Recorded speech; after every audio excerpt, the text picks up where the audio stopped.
بسم اللہ الرحمن الرحیم۔ ایک مرتبہ کا ذکر ہے کہ ایک ملاح تھا۔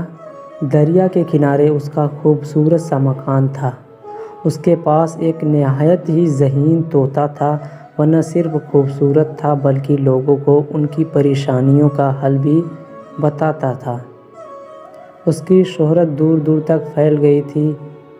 ایک دن ملاح مچھلیاں پکڑ رہا تھا کہ اچانک اس کے جال میں ایک نہایت ہی خوبصورت سنہری مچھلی آ گئی۔ جب ملاح اسے کاٹنے لگا تو اچانک مچھلی بولنے لگی، مجھے چھوڑ دو، مجھے چھوڑ دو۔ یوں عام انسان کی طرح مچھلی کو بات کرتے دیکھ کر ملاح حیران رہ گیا۔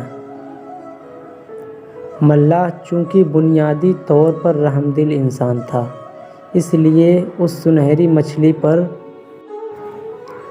بہت رحم آیا اور اس نے پانی میں چھوڑ دیا۔ دیکھتے ہی دیکھتے مچھلی اچانک پری کی شکل میں تبدیل ہو گئی اور اس نے ملاح کا شکریہ ادا کیا اور اسے بتایا کہ مجھے ایک دن جن نے اپنے جادو کے زور سے سنہری مچھلی بنا دیا تھا اور کہا تھا کہ تیری قسمت ہے اگر کسی نے تجھے پکڑ لیا اور کاٹ کر کھا جائے یا چھوڑ دے۔ اچھا ہوا کہ میں ایک نیک انسان کے ہاتھ لگی۔ شاید کوئی اور ہوتا تو وہ مجھے کاٹ کر کھا جاتا۔ اگر میں زندگی میں تمہارے کسی کام آ سکوں تو مجھے یاد کر لینا، میں تمہاری مدد کروں گی۔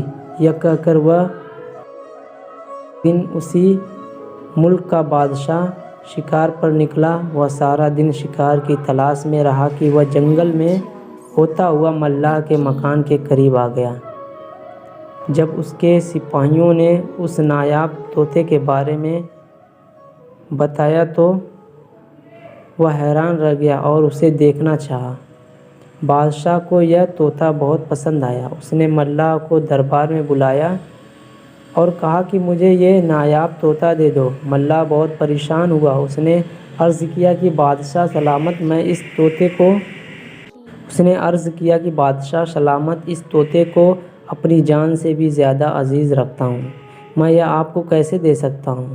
پھر بادشاہ نے کہا، میں تمہیں ایک محل بنا کر دوں گا، لیکن پھر بھی ملاح نہ مانا۔ تو بادشاہ نے کہا، پھر میری یہ شرط ہے کہ تم میرے 2 سوالوں کے جواب دو۔ اگر تم میرے سوالوں کے جوابات نہ دے سکے تو پھر یہ طوطا میرا ہوا، اور اگر تم نے جواب دے دیے تو پھر نہ صرف میں طوطا تمہارے ہی پاس رہنے دوں گا بلکہ اتنی مال و دولت بھی دوں گا کہ تمہاری 7 نسلیں بہت عیش سے زندگی گزاریں گی۔